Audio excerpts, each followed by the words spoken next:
우리가 산상수훈을 산상수훈이라는 제목보다 산상보훈이라는 제목이 요즘 묵상하면서 그게 더 듣기 좋은 제목 같다 싶은 생각이 듭니다.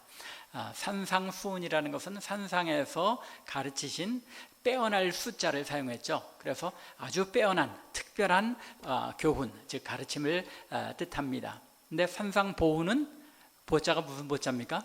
보화할 때 보자죠. 그래서 산상에서 가르친 이 보화와 같은 귀한 가르침이다, 그런 뜻입니다. 그래서 산상보훈이라는 이름이 더 우리가 크리스찬들이 생각하기에는 더 아름다운 제목이 아닌가 생각됩니다.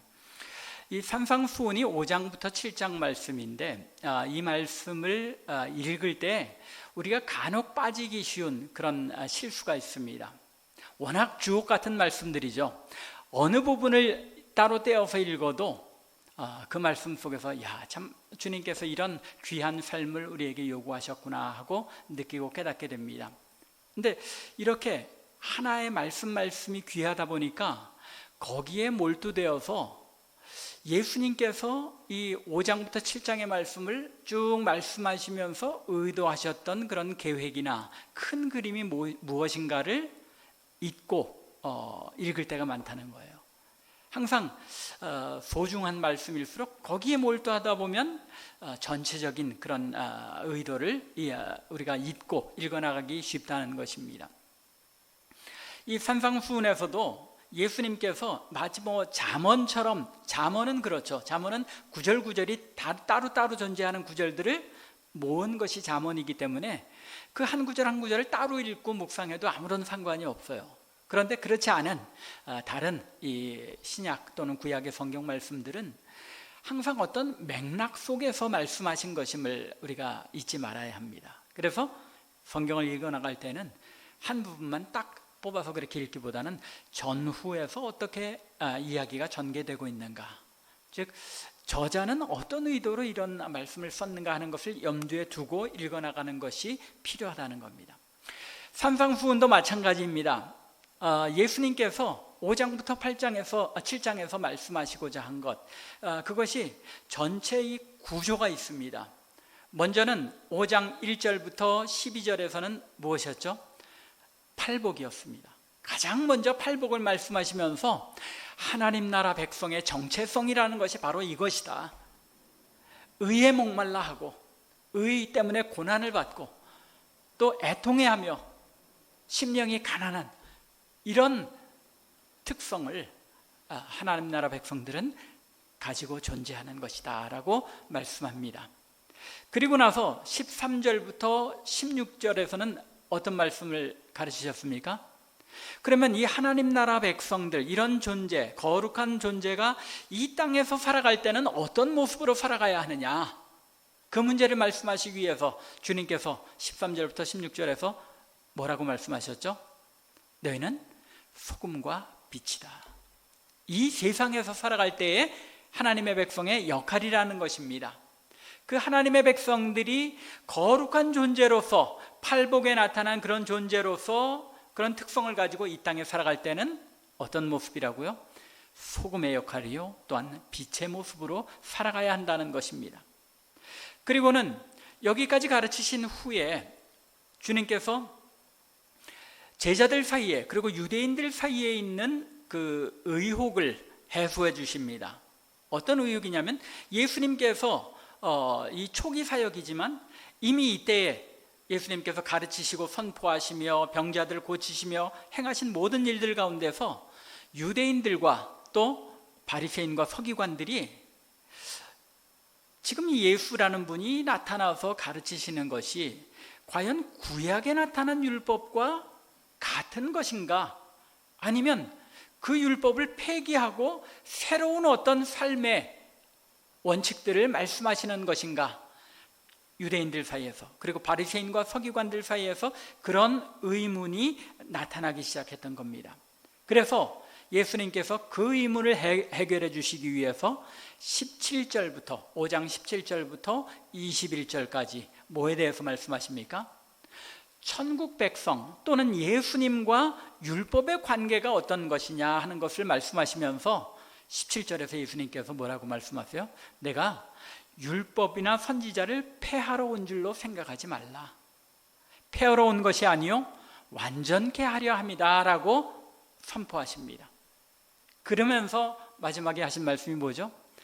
천국 백성들, 하나님 나라 백성인 너희들은 바리새인과 서기관들의 의보다 더 나은 의를 가지고 있지 못하면 너희가 천국에 들어가지 못하리라 라고 선언하십니다. 제자들에게 바리새인과 서기관보다 더 나은 의, 어떤 의를 말씀하신 것입니까? 예수님께서 십자가 위에서 성취하신 그 의를 가르친 것이죠. 그 의는 율법의 행위로서 얻어지는 것이 아니기 때문에 바리새인들이 행위로 자신들이 율법을 지킴으로써 얻었다고 생각하는 그 의보다 훨씬 더 나은 의라는 것입니다. 그리고는 이제 이 훨씬 더 나은 의를 가진 하나님의 백성들이 그 율법을 어떻게 완성하는 삶을 살아가는 것인가를 설명한 것이 오늘 본문인 21절부터 이어지는 내용이라는 것입니다. 따라서 21절 이하의 말씀, 길게는 7장 마지막에 이르는 이 산상수훈의 모든 말씀이 무엇에 관한 말씀입니까? 더 나은 의를 가진 하나님 나라 백성의 삶이 어떻게 이루어지는 것인가? 그래서 예수님께서 그 예를 들어서 설명하신 것이 오늘 특별히 5장의 21절부터 마지막 48절까지의 특별히 그 예로 말씀하시는데, 내가 율법을 폐하러 온 것이 아니라 완전케 하려 왔다는 것이 어떤 의미인지 그 증명을 하시기 위해서 예를 들어서 이제 21절부터 설명하시는 겁니다. 그 첫 번째가 오늘의 본문 말씀인데, 오늘 본문 말씀에서는 10계명 중에 몇 계명을 말씀하십니까? 살인하지 말라, 6째 계명이죠. 그리고 오늘 읽지는 않았지만 다음 주에 우리가 살펴볼 27절 이하 32절까지 간음하지 말라, 7계명이죠. 이렇게 6계명, 7계명, 그리고 33절 이하에서는 맹세에 관한 율법, 그리고 또 악한 자를 눈에는 눈으로 이에는 이로 하는 이런 율법들에 대한 의미가 어떤 것인지를 주님께서 다시 설명해 주심으로써 더 나은 의를 가진 하나님의 백성들이 율법을 어떻게 완전케 하는 삶을 사는 것인가를 우리에게 알려주신 것입니다. 이것이 이제 오늘 본문과 이어지는 내용의 전체적인 구조입니다. 그래서 여러분들이 읽어나가실 때 예수님께서 이런 의도를 가지고 말씀하셨구나 하는 그 큰 그림을 여러분들의 마음에 두고 이 산상수훈의 말씀들을 부분을 읽어나가야 한다는 것입니다. 이런 구조를 염두에 두고 오늘 제6계명의 내용을 재해석해 주시는 예수님의 가르침이 어떤 것인지를 함께 생각하는 가운데 하나님의 은혜가 있기를 간절히 바랍니다. 먼저 주님께서는 17절에서 자신이 율법을 폐기하러 오신 것이 아니라 완전케 하러 오셨다 하고 선포하셨습니다. 그리고 이제 21절 이하에서 말씀하시기를 옛사람이 말한 바 살인하지 말라, 누구든지 살인하면 심판을 받게 되리라 하였다는 것을 너희가 들었으나 나는 너희에게 이르노니 하고 너희는 이 계명을 이렇게 이해해야 한다고 말씀합니다. 그런데 이미 말씀드린 것처럼 21절부터 48절이 전부 다 율법에 대한 예수님의 해석이라고 말씀드렸죠. 그 구절마다 나타난 모습을 보면 오늘 본문 21절과 22절에서 이미 옛사람에게 말한 바 이렇게 말했다는 것을 너희가 들었으나 나는 너희에게 이렇게 말한다 라고 선언하십니다.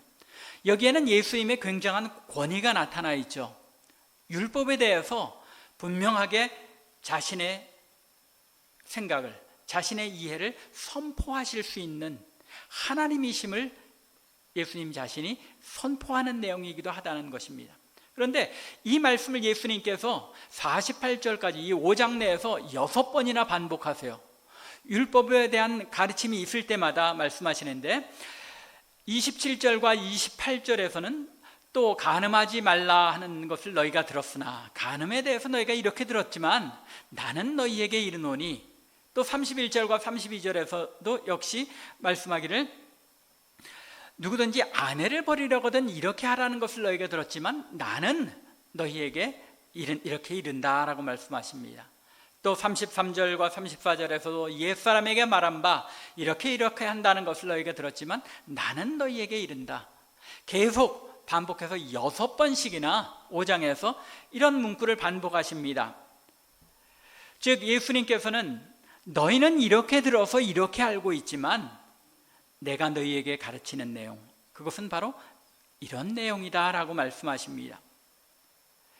주님께서 이렇게 너희가 들은 것은 이렇지만 나는 이렇게 주장한다 라고 반복하신 이유가 무엇이겠습니까? 그것은 주님께서 이해하시고 해석하신 율법, 그 율법이 유대인들이 듣고 이해하고 그들이 지켜 행하던 율법의 해석과는 전혀 다르다는 것입니다. 이 말은 잘 이해할 필요가 있습니다. 왜냐하면 유대인들이 이해하고 있는 것이, 자신들은 무엇을 이해하고 있다고 생각했습니까? 모세의 율법을 자신들이 해석하고 그것을 그대로 지켜 행한다고 생각을 해왔습니다. 그런데 주님께서 너희는 이렇게 들었지만 나는 이렇게 이야기한다, 나는 이렇게 생각한다, 해석한다라고 말씀하시면 무엇을 부정하는 것이 됩니까? 모세의 율법을 주님께서 부인한 것처럼 생각하기 쉽습니다. 바로 그런 이유 때문에 우리 개신교 안에서도 어떤 사람들은 예수님께서 오셔서 율법이 완전히 폐지됐다, 그렇게 설명하고 이해하고 있는 것이기도 합니다. 그런데 오늘 말씀을 잘 살펴보면 주님께서 말씀하신 것은 모세의 율법에 대하여 나는 다른 삶의 원리를 선포한다라고 말씀하시는 것이 아니라는 겁니다.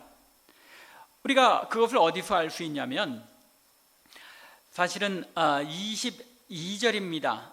21절 옛사람에게 말한 바 하고 우리 한글 성경에서는 옛사람에게라고 되어 있는데 사실은 굉장히 논란이 많은 표현입니다.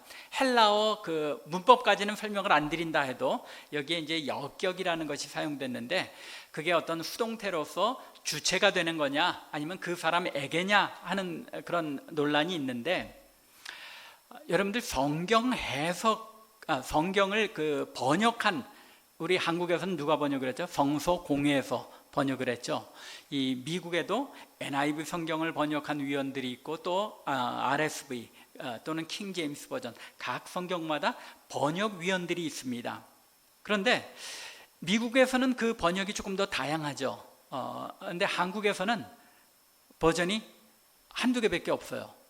제일 정통하게 있는 게 성서공회에서 번역한 번역, 그리고 또 캐톨릭에서 번역한 번역, 그런 정도 차이인데, 이 성서공회라는 것, 번역위원들이 어떻게 구성이 되냐면 여러분들이 이런 것들도 아시고 성경을 읽는 게 굉장히 좋습니다. 우리 비교적 한국 성경이, 한글 성경이 보수적으로 번역이 되었지만 그 번역위원 가운데는 어떤 사람들이 섞여 있겠습니까? 우리 보수적인 사람들만 섞여 있겠습니까? 그렇지 않죠.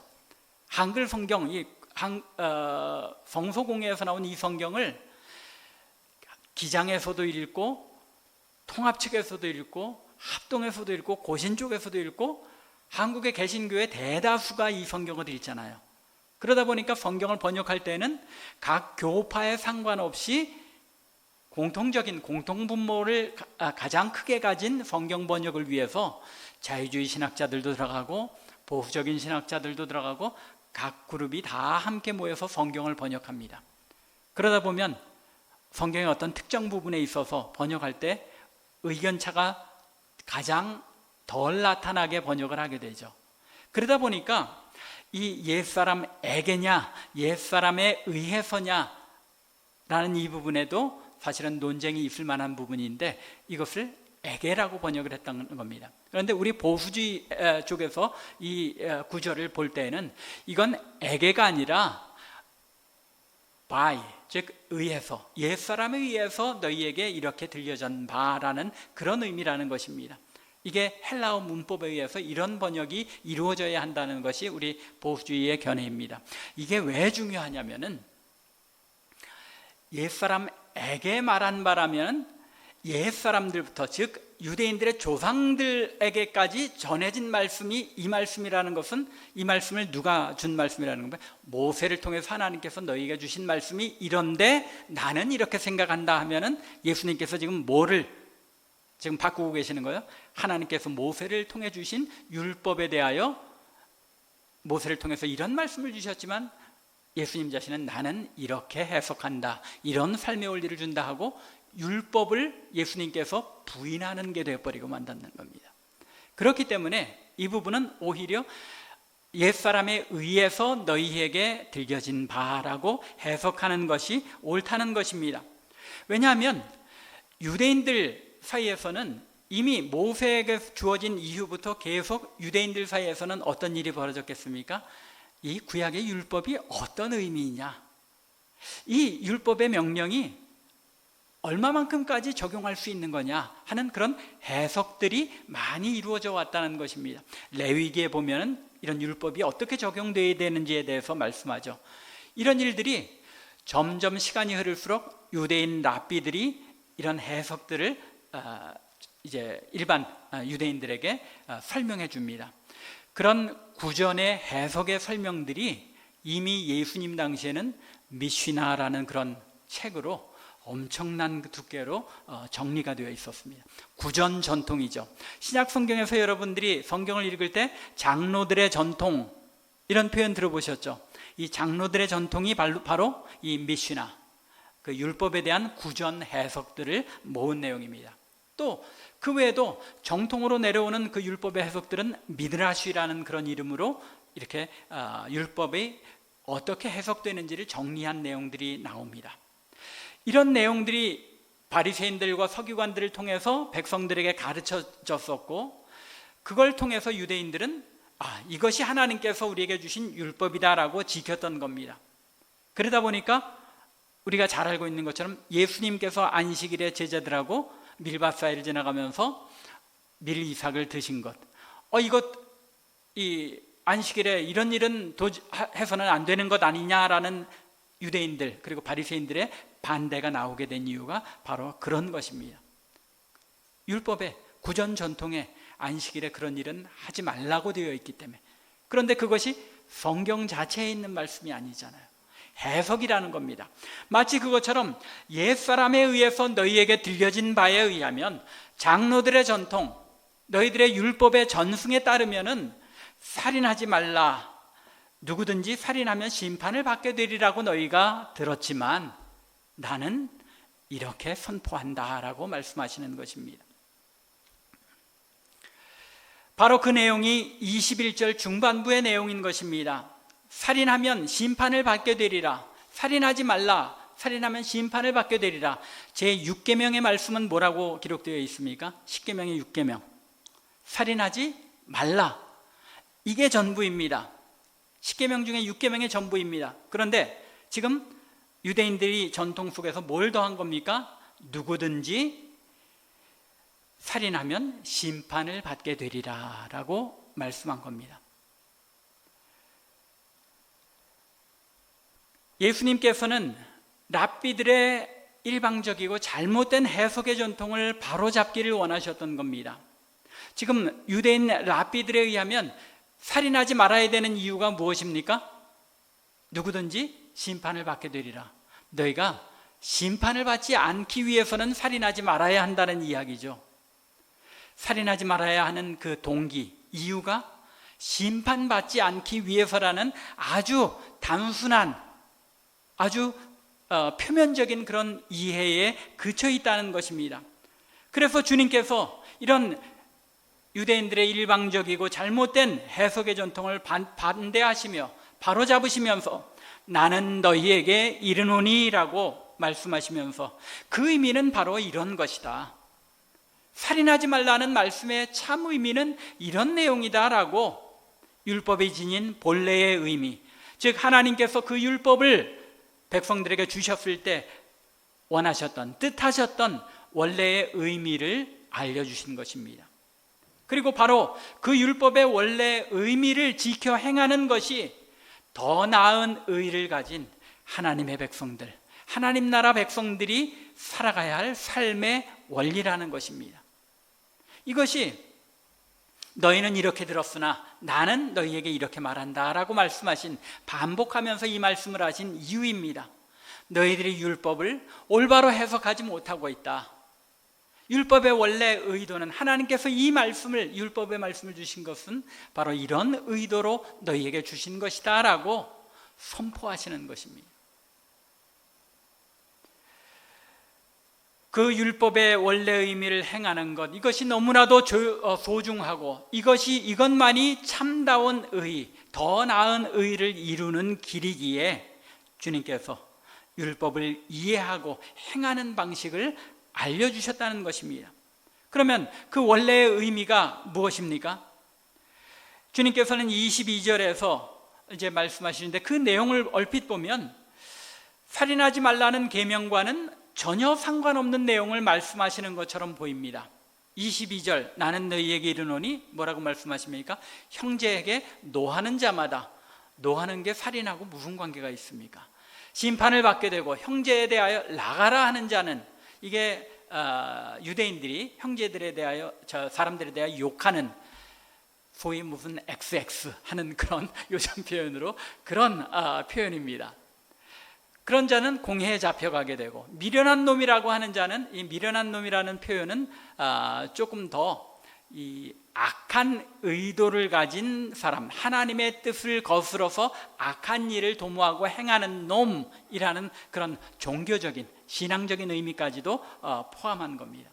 그렇게 미련한 놈이라 하는 자는 지옥불에 들어가게 되리라. 전체 내용이 노하는 자, 나가라 하는 자, 미련한 놈이라 하는 자, 살인하고는 아무 상관이 없는 것이잖아요. 그런데 바로 여기에 주님의 의도가 있다는 것입니다. 주님께서 말씀하시고자 하신 것은 율법의 계명을 문자만 보지 말라는 것입니다. 계명이 표현된 문구 이면에 담긴 그 계명을, 하나님께서 주신 그 의도를, 그 뜻을 이해하라는 것입니다. 바리새인들과 서기관들은 살인하지 말라는 계명을 사람을 죽이는 행위를 하지 않으면 그것으로 된다 하는 것으로 이해하고 가르쳤습니다. 또 나중에 다음 주에 또 보겠지만, 간음하지 말라는 것도 간음의 행위를 안 했으면은 그 계명을 지킨 거다라고 그렇게 해석을 했습니다. 그리고 또 살인하지 말아야 하는 이유에 대해서도 이미 말씀드린 것처럼 심판을 받지 않기 위해서라는 아주 얕은 수준에서, 너희가 똑같이 그 율법의 심판을 받지 않기 위해서는 살인하지 말아야 한다라고 말하고 있는 겁니다.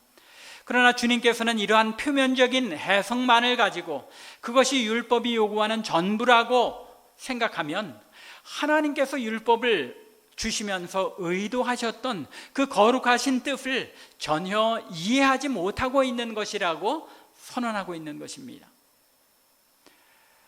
주님께서는 살인하지 말라는 계명을 하나님께서 주신 목적이 이런 바리새인들과 유대인들의 이해보다 훨씬 더 깊고 근본적인 의도에 근거하고 있다는 점을 알려주신 것입니다. 하나님의 원뜻은 바리새인들이 생각하는 것처럼 그저 살인만 하지 않으면 된다는 그런 의미로 살인하지 말라고 하신 것이 아니라는 것입니다. 살인하지 말아야 하는 이유는 죽임을 당하는 그 사람이 바로 하나님의 형상으로 지음받은 존재이기 때문이라는 것입니다.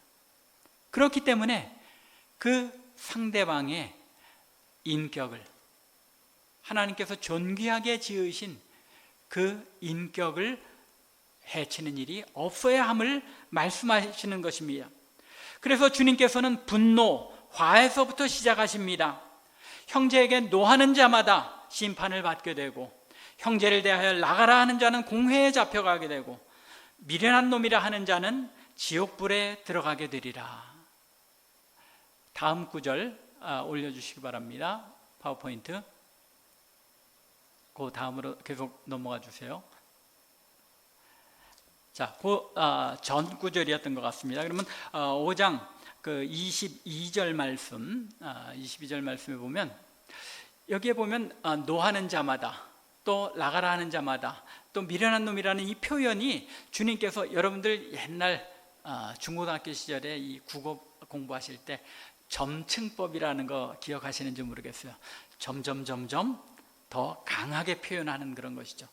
예수님께서 지금 그런 점층법을 두 가지를 지금 여기 사용하는데, 처음에는 노하는 자, 화를 내는 걸 말하죠. 그런데 나가라 하는 자는 그 화가 밖으로 노출된 겁니다. 형제에게 욕을 한 겁니다. 그 욕을 한 데에서 이제 미련한 놈이라는 것은 아까 말씀드린 것처럼 한 걸음 더 나아가서 너는 하나님의 뜻을 거스리는 악한 생각을 가진 놈이다 라는 신앙적이고 종교적인 그런 모욕까지도 덧붙인 그런 욕을 하는 것으로 점점 발전된다는 겁니다. 처음 시작은 무엇이라고요? 우리의 마음에 품은 화, 분노, 미움, 이것이 살인의 출발점이라는 겁니다. 하나님께서 당신의 형상대로 지으신 형제에 대하여 우리가 마음으로 품은 그 미움과 분노가 살인과 마찬가지의 그런 범죄인 것을 주님께서 알려주시는 것입니다. 그것만이 아니죠. 여기에서 보면은 또 하나의 그 발전이, 처음에는 노하는 자마다 심판이 나타나죠. 여기서 심판은 사람들 사이에서 저런 나쁜 놈 하는 그 정도의 평판이라고 할 수 있습니다.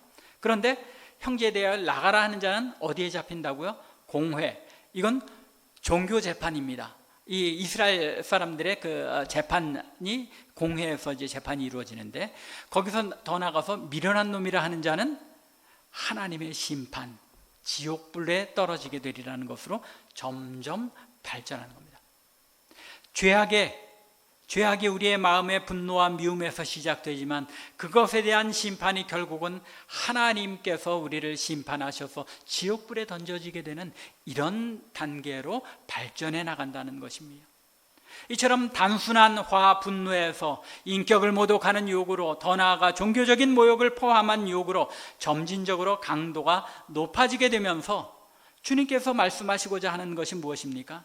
살인은 단순히 사람을 죽이는 행위가 아니라 우리의 마음에서부터 시작된다는 것입니다. 마음에 우리가 가진 분노, 미움, 그것이 씨앗이 돼서 형제에 대해 욕하는 것으로 외부적으로 발전해 나타나고, 더 나아가서는 미련한 자, 즉 하나님께 심판받을 만한 그런 큰 범죄로까지 발전해 나간다는 것입니다. 하나님의 형상으로 지으심을 받은 형제를 미워하는 것이 이미 마음에서 그 형제를 죽이는 것임을, 하나님의 형상으로 지음받은 그 형제를 미워하는 것이 이미 살인을 범한 것임을 지적하신 것입니다. 그러면 여기서 우리가 성경을 좀 아시는 우리 참빛교회 성도님들, 다 성경을 참 많이 아시는데 의문이 하나 드실 겁니다. 예수님께서 바리새인들을 대하신 걸 보면 예수님께서도 저들을 향해서 화를 내시고 분노하시고 심지어 저들을 저주하기까지 하지 않으셨나 하고 생각될 수 있습니다. 마태복음 23장이 특별히 그러한 예죠. 마태복음 23장을 보면 전체가 다 바리새인들과 서기관들을 향한 그런 화 있을진저 하고 저주의 내용이기는 합니다. 그러나 27절에 더 잘 나타나 있는데, 화 있을진저 외식하는 서기관들과 바리새인들이요 회칠한 무덤 같은 자들이라고 말씀하고, 또 33절을 보면 심지어 이 독사의 새끼들아 라고까지 말씀하십니다. 지금 바리새인과 서기관들을 향하여 주님께서 분노를 가지고 계십니까? 안 가지고 계십니까? 화를 가지고 계십니까? 안 계십니까? 지금 오늘 가르치신 말씀과는 전혀 다른 그런 주님의 모습이, 주님의 행동이 앞뒤가 맞지 않는 것처럼 생각될 수도 있다는 겁니다.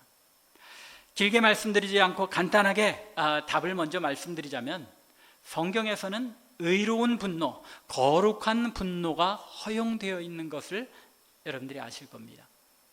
민수기 26장을 보면 바알브올의 사건이라는 것이 나타나는데, 이 발람 선지자가 와서 저주를 하기보다는 축복을 하고 가면서 모압 왕 발락과 거래를 해서 딜을 해서 이 모압 사람들이 유대인들을 유혹해서 큰 음행의 사건이 일어나죠. 이렇게 음행 때문에 하나님께서 이스라엘을 벌하시는데 연병이 막 돌기 시작하는데, 그걸 모르고 이스라엘 사람 중에 한 사람이 미디안 여자를 데리고 이 진중으로 들어옵니다. 이스라엘의 진으로 들어옵니다. 그때 누가 이 두 사람을 창으로 찔러 죽입니까? 아론의 손자 비느하스가 창으로 찔러서 이 두 사람을 창으로 꿰어 죽입니다. 그때 하나님께서 이스라엘 진중에 내리시던 연병을 그치게 하셨습니다. 그리고 이 사건을 가리켜 하나님의 편에 서서 거룩한 분노를 발한 것으로 설명합니다. 거룩한 분노라는 것은 우리가 흔히 나는 내가 옳은 것 때문에 분노를 한다는 그런 의미로 여러분들이 이렇게 오용하실 수도 있는데, 거룩한 분노라는 것은 하나님의 편에 서 있는 분노라는 겁니다. 하나님의 편에 선 분노. 이런 하나님의 편에 선 분노, 그 외에 우리 인간들이 이 거룩한 분노조차도 그 분노는, 화는, 진노는 더디해야 한다는 것입니다. 그래서 야고보서 1장 19절과 20절을 보면 사람이 성내는 것이 하나님의 의를 이루지 못하기 때문에 성내기도 더디해야 한다는 것입니다. 심지어 우리들이 그것이 거룩한 분노, 하나님 편에 선 분노라고 생각될 때조차도 우리의 판단이 조금이라도 틀릴 수 있기 때문에 그 성내기를, 분노하기를 더디해야 한다는 것입니다. 말하기도 더디해야 한다고 하죠. 그 분노를 밖으로 말하는 것을 삼가해야 한다는 것입니다. 주님께서 여기서 말씀하시고자 한 것은 살인하지 말라는 말씀을 살인 행위에 관한 말씀으로 여기지 말고, 그 살인이라는 행위가 일어나는 동기인 마음속의 미움과 분노를 먼저 다스리라고 말씀하는 것입니다. 참 힘든 일이죠. 우리의 삶 가운데 다른 사람들, 주변 사람들, 심지어는 가족들 간에조차도 얼마나 쉽게 분노하고 미워합니까? 그런데 그런 분노, 그런 미움이 이미 그 사람을 죽이는, 살인하는 것에 해당된다고 주님께서 설명하신 것입니다. 하나님의 형상으로 지음받은 형제를 미워하고 분노하는 데에서 하나님의 관점에서 보실 때 살인은 이미 시작된 것이라는 말입니다. 그 분노가 외적인 욕으로 나타날 것이고, 그 분노가 더한 모욕과 하나님의 형상을 해치는 모습으로 드러나게 되고 결국은 살인으로 발전하게 된다는 겁니다. 요즘 그 묻지마 살인이라는 게 참 이 신문에 많이 등장하죠. 묻지마 살인, 뭐 알지도 못하는 사람이니까 그 사람한테 무슨 분노나 뭐 욕이나 그런 게 있었겠냐 싶지만, 사실은 그 원인은 무엇입니까? 인간에 대한 분노가 있는 거죠. 사회에 대한 분노가 그 안에 있기 때문에 살인이 일어난다는 겁니다. 그것처럼 주님께서는 살인하지 말라는 그 말씀의 의미 속에는 이미 하나님의 형상으로 지음받은 형제에 대한 미움과 분노를 너희가 마음에 조절해야 한다는 것입니다. 이렇게 주님께서는 살인하지 말라는 계명의 원래 의미가 무엇인지를 설명하신 후에 23절부터 26절에서 그러면 형제를 향한 분노와 미움을 어떻게 다스려야 할 것인가, 그 방법을 제시해 주십니다. 그 방법이 무엇입니까? 23절과 24절을 보면 예물을 제단에 드리다가 거기서 내 형제에게 원망을 들을 만한 일이 있는 것이 생각나거든 먼저 가서 형제와 화목하라고 말씀하십니다. 우리 마음의 분노를 더 키워가지 않을 수 있는 그 방법이 무엇이라는 겁니까? 화목이라는 겁니다. 화목, 화해라는 것입니다. 화해하는 것이 살인의 죄를 방지하는 출발점이라는 것입니다. 그런데 여기에 두 가지 주목할 사실이 있습니다. 그 하나는 형제를 향한 내 마음속의 원망이 아니라 형제에게 원망을 들을 만한 일이 있는 것이 생각나면입니다. 살인하지 말라는 건 내가 하지 않아야 될 행동이잖아요. 그런데 주님께서 갑자기 주체가 바뀌어서 너희가 형제에게 원망을 들을 만한 것이 생각나거든, 내가 형제를 미워해서 분노하는 것, 그것에 대해 말씀하고 있는 것이 아니라 혹시라도 형제가 나를 미워하게 될 만한 마음이 일어나서 그 형제가 나에게 살인의 죄를, 이 계명을 깨트릴 만한 일이 있거든 먼저 화해하라는 것입니다. 그러면 왜 내가 내 마음에 미움이 일어나서 분노가 일어나서 살인하는 것은 말씀하지 않고 있는 겁니까? 그건 이미 전제되어 있는 것이잖아요. 살인하지 말라, 미워하지 말라 라고 이미 주님께서 말씀하신 것이기 때문에 성도는, 더 나은 의를 가진 하나님의 백성들은 거기서 한 걸음 더 나아가서 내가 형제를 미워하고 형제에게 분노를 하는 것을 그치고 용서할 뿐만 아니라 상대방이 나에게 미움을 가질 만한 일이 혹시 있는지 없는지를 늘 마음에 살펴서 그런 일이 있거든 먼저 가서 화해하라는 것입니다. 여기 두 번째 눈여겨봐야 될 그 특징이 나타나 있는데, 제물을 예단에 드리다가 생각나면입니다. 예수님께서 왜 제물을 드리다가, 그리고 또 25절과 26절에서는 재판하러 가다가 라고 말씀하고 있는 것일까요? 여기에는 두 가지 포인트가 있습니다. 그 하나는 뭐냐면, 예배를 드리는 것이 유대인들에게는 어떤 의미를 지닙니까? 그 무엇보다도 우선하는 가장 우선적인 일이잖아요. 그런데 이 가장 우선적인 일을 행하려고 하다가 형제에게 원망 들을 만한 일이, 형제가 나를 미워하고 분노해서 하나님의 형상으로서의 나를 살해하고 싶은 그런 죄악을 범하려게 되는 그런 일들이 생각나거든 먼저 가서 화해하라는 겁니다. 예배보다도 더 우선적인 우선성의 문제를 얘기하고 있습니다. 그러면 그 뒤에 너를 고발하는 자와 함께 길에 있을 때, 즉 재판하러 가는 길에 있을 때, 이것은 무슨 의도로 말씀하신 것이겠습니까? 예수님께서 예로 마지막 재판이 이루어지면 무엇입니까? 그때는 이제는 옥리에게 넘겨져서 형을 살아야 하고 마지막 호리까지, 즉 한 푼까지 다 갚지 않고는 나오지 못하게 되는 일이 발생하는데, 그 전에 재판이 이루어지기 바로 전 마지막 순간까지, 앞에는 우선성을 이야기하고 있죠. 이것은 마지막 순간까지라도 기회가 있을 때 화해하라는 것입니다. 주님께서 이 두 가지 특징을 강조하고 있는 겁니다.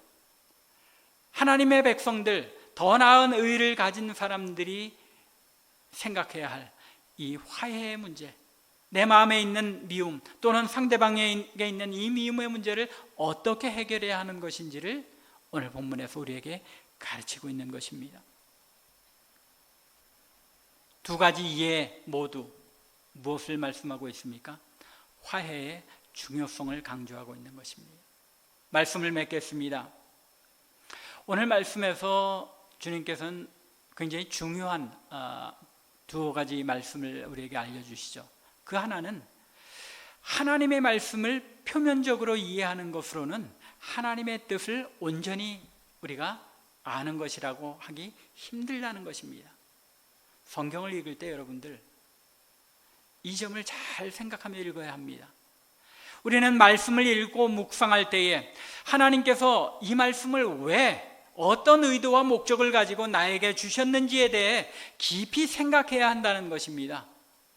그냥 아무런 생각 없이 글자만 읽는 것으로는, 읽고 넘어가는 것으로는 그나마도 안 읽는 것보단 낫죠. 그저 아무 생각 없이 읽더라도 안 읽는 것보단 난데, 읽어나갈 때에 하나님께서 이 말씀을 왜 우리에게 이 말씀을 주시는가 더 깊이 묵상하고 이해하고 해석하려고 애써야 한다는 것입니다. 그렇지 않고는 바리새인들이 문자만 지킨 것과 다를 바가 없다는 것입니다. 제가 늘 강조드리는 이유가, 말씀을 여러분들이 좀 생각하면서 읽읍시다, 또 오늘 말씀에서도 이렇게 우리가 조금 더 깊이 있게 생각하면서 말씀을 이해한다는 것을 강조하는 이유가 거기에 있는 겁니다. 그냥 아무 생각 없이 여러분들 10년 동안 말씀을 읽어보십시오. 그렇구나 하고 몇 가지 사실들은 깨닫겠죠. 그러나 그 말씀을 하나님께서 왜 우리에게 주셨는지, 하나님께서 왜 우리를 구원하셨는지 더 깊은 하나님의 뜻과 의도를 깨달을 수 없다는 것입니다. 말씀을 읽고 묵상할 때 우리 예수님께서 하셨던 것처럼 그 말씀이 주어진 근본 동기와 의도를 잘 살피면서 읽어야 한다는 것입니다. 하나님의 뜻을 살피며 말씀을 읽는 성도들이 되어야 한다는 것입니다. 또 하나 오늘 주님께서 가르치신 것은 형제를 미워하는 것, 욕하는 것이 바로 살인과 같다는 것. 살인이라는 것은 사람을 죽이지 않음으로써 우리는 만족하는 것이 아니라 우리 마음속의 동기와 우리 마음속에 일어나는 분노와 미움까지도 우리가 조절하고 그것까지도 다스릴 수 있을 때에 더 나은 의를 가진 하나님의 백성으로서의 삶을 살아나갈 수 있다는 것입니다. 미움과 분노를 그치고 먼저 화해할 수 있는 우리들 될 수 있기를 바랍니다. 여러분들만이 아니라 저까지 포함한 그런 말씀입니다. 이게 참 힘들잖아요. 나에게 형제가 잘못한 것이 있으면 용서하고 내가 잘못한 것이 생각나거든 서둘러 화해하라는 것입니다. 이게 참 마음대로 안 되기 때문에 우리의 성도의 삶이 참 곤고하고 힘들 때가 많은 것 같습니다. 성령께서 우리를 도우시기를 간구할 수 있기 바랍니다. 성령께서 우리를 도우셔서 우리의 마음속에 이 하나님의 말씀을 행해야 되겠다 하고 결단케 하기 전에는 이 일을 행할 수 없는 것이 우리들의 모습입니다. 하나님, 거룩한 하나님 나라 백성이 되었는데 바리새인들보다 더 나은 의를 가질 수 있게 해주시옵소서. 성령께서 주님이 가르치신 이 더 나은 의를 행하는 삶을 살아낼 수 있도록 우리에게 능력을 주시옵소서. 이런 기도가 우리에게 늘 있어야 한다는 것입니다. 간절히 바라기는 이런 기도 가운데 우리의 마음속에 미움과 분노를 이기고 더 나은 하나님의 의를 실천하며 행하는 가운데 하나님 나라 백성의 그 거룩한 삶의 모습을 우리 주변에 빛으로 소금으로 드러낼 수 있는 저와 여러분들 되기를 주님의 이름으로 간절히 축원합니다. 기도드리겠습니다.